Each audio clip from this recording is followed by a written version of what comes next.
In Matthew chapter 22, Jesus is asked, "Is it right to pay tribute to Caesar?" The Pharisees were trying to trap him and put him in a position where he would look bad. And most people and most pastors and commentators today will explain this passage that Jesus was telling us that we should pay our taxes. Now, while Jesus isn't saying we shouldn't pay our taxes in this passage, that is not the point he is making at all. He is not making a point about taxes whatsoever. So after being confronted with this question, is it right to pay tribute to Caesar? Jesus says, "Show me a coin." And he holds it up and says, "Whose image is this and whose inscription?" And they replied, "Caesar's." And of course, this was the problem. Caesar was a god. Caesar was to be worshipped as a god. And the Jews weren't to have any other gods but God. And so this was why they were trapping him. Because if he says, yes, you're supposed to pay tribute to Caesar, then that means, well, you're okay with worshiping false gods, with earthly gods. And if he says no, then he's in rebellion to Rome. And so Jesus answers in a way they didn't expect. He says, "Whose image is this and whose inscription?" And they replied, "Caesar's." And then Jesus says, "So give back to Caesar what is Caesar's, and to God what is God's." And when they heard this, they were amazed. So they left him and went away.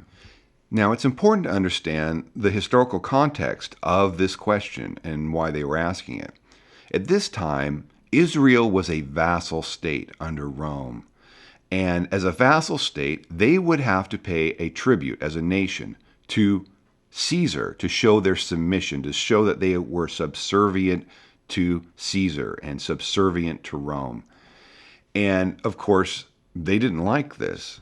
They wanted their independence from Rome, and they were looking for a Messiah who was going to deliver them from Rome and give back Israel's independence. And so this question was very pertinent to Jesus's messiahship. They were testing him. What are you going to do about this problem of us paying tribute to Caesar and being a vassal state? How are you going to fix this? And amazingly, Jesus told them what to do, how to become independent from Rome. And he said, "Give back to Caesar the things that are Caesar's, and give back to God the things that are God's." You see, Jesus was pointing out their hypocrisy. They were not serving God. They were serving Rome. They were in allegiance with Rome. They loved Roman money. They loved Roman commerce. They loved it all. And they were really in bed with Rome. And so Jesus is saying, well, if you want to trust God, give Caesar back all his money.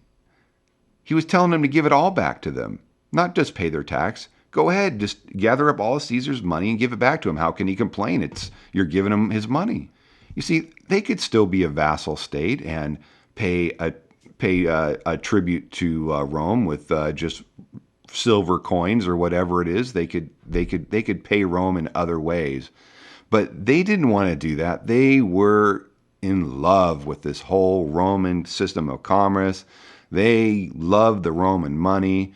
And so Jesus is calling them out on their hypocrisy. If you want to be independent from Rome, then give Rome back all their money and give back to God what belongs to God.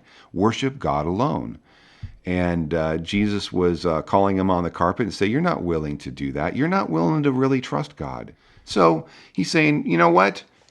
Yeah, just pay tribute to Caesar. That's what he's telling them.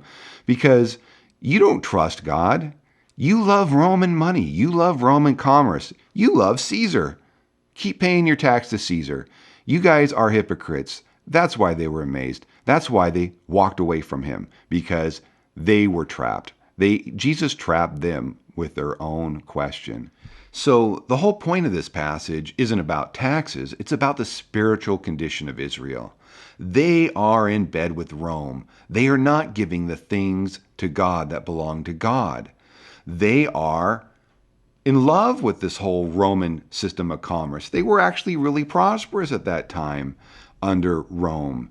and they were complaining about this tribute they had to pay to Rome. They didn't want to pay any taxes, but they did want to have all the benefits of being under Rome.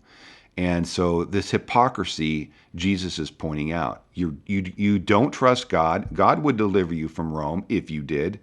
And all you would have to do is trust God and give Caesar all his money back, and you'll be set free. But they didn't have the faith to do that. They weren't going to do that. And so Jesus is saying, you know what? You guys are hypocrites. Yeah, pay the tribute to Caesar. What else? You don't trust God. So you might as well stop rebelling against Rome and pay the tribute and live under their protection. But you're not even willing to do that. You want it both ways. You don't want to trust God, and you want to be independent from Rome. And Jesus is saying, hey, you can't have it both ways, and you guys are hypocrites. And so this is a really good example of how when we read the Bible, there's really a lot more going on in these passages once you apply the historical context to it. And so there's a lot more we can learn from the Bible by digging in a little deeper. So thank you for watching, and God bless. Bye-bye.